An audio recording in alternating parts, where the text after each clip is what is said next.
দিনাজপুরের এক ছোট্ট গ্রাম চিলডাঙ্গা। চারদিকে ধানক্ষেত, কুয়ো আর বন জঙ্গল। গ্রামের এক প্রান্তে ছিল এক পুরনো জমিদার বাড়ি, ভাঙাচোরা, অন্ধকার আর নির্জন। লোকেরা বলে ওটা শঙ্খচূড়ের বাড়ি। কে এই শঙ্খচূড়?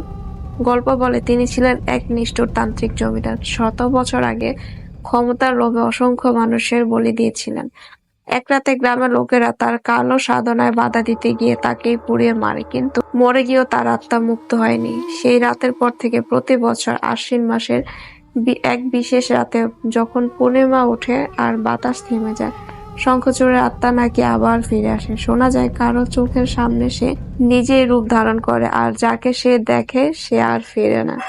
গল্প শুরু হয় তিনজন কলেজ পড়ুয়া বন্ধু হাত ধরে, রাশেদ, তনয় আর মৌসুমী।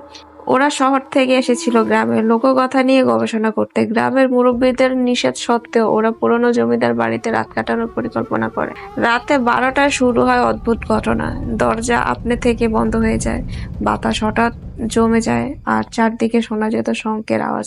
তারপর এক সময় তনয় দেখে ভাঙা বারান্দায় দাঁড়িয়ে আছে এক মূর্তি ছায়া। চোখ লাল, মুখে হাসি, কিন্তু সেই হাসিতে ছিল শুধুই মৃত্যু। সে ধীরে ধীরে এগিয়ে আসে, আর তনয়ের মুখ থেকে শব্দ বেরোয় না।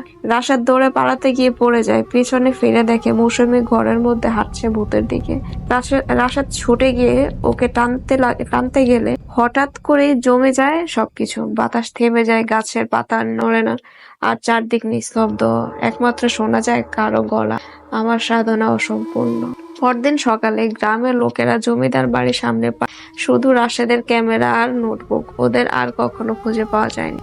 আর আজও কেউ সাহস করে আশ্বিন পূর্ণিমা ওই বাড়ির কাছে যায় না। শোনা যায় শঙ্খচূড় এখনো খুঁজে বেড়াচ্ছে তার সাধনার শেষ বলে।